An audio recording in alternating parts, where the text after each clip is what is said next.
Bismillahirrahmanirrahim. Assalamualaikum warahmatullahi wabarakatuh. Perkenalkan, nama saya Pandi Rahmat dengan NIM 46120157. Perkenalkan, nama saya Anissa Darwis dengan NIM 46120163. Kami dari kelompok 4 akan memaparkan materi mengenai urgensi penegakan hukum yang berkeadilan. Penegakan hukum adalah proses dilakukannya upaya untuk tegaknya atau berfungsinya norma-norma hukum secara nyata sebagai pedoman perilaku dalam lalu lintas atau hubungan-hubungan hukum dalam kehidupan bermasyarakat dan bernegara.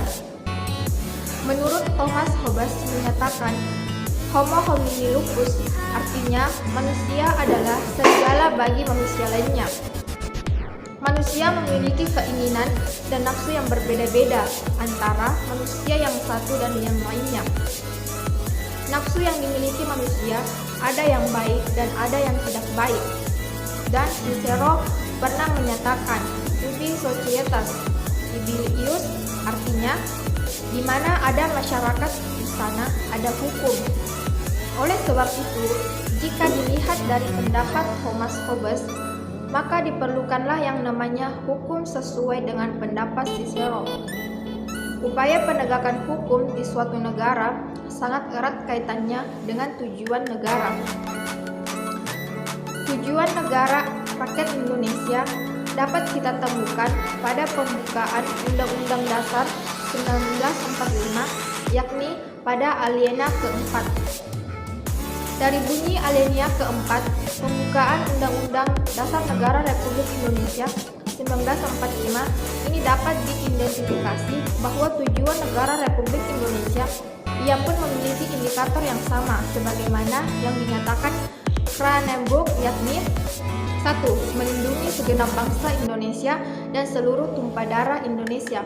Yang kedua, memajukan kesejahteraan umum. Yang ketiga, mencerdaskan kehidupan bangsa. Dan keempat, ikut melaksanakan ketertiban dunia yang berdasarkan kemerdekaan, perdamaian abadi, dan keadilan sosial. Semua persoalan kemasyarakatan, kewarganegaraan, kenegaraan atau pemerintahan harus didasarkan atas hukum.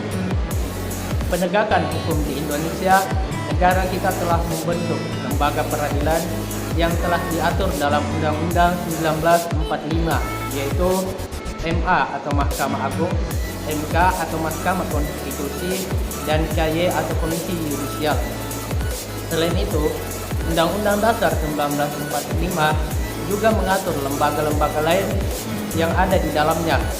Lalu, bagaimana proses penegakan hukum untuk mencapai keadilan di Indonesia sendiri?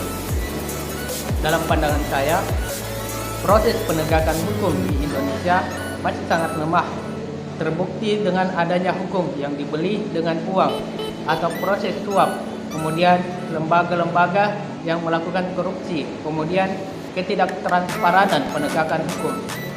Agar tercapainya rasa keadilan masyarakat, lembaga hukum harus mengedepankan kepentingan masyarakat, bukan kepentingan pribadi atau memuaskan hasrat pribadi, seperti melakukan korupsi atau mengambil suatu keputusan yang hanya mementingkan diri sendiri. Itulah tadi pemaparan dari materi kami. Kurang dan lebihnya mohon dimaafkan. Assalamualaikum warahmatullahi wabarakatuh.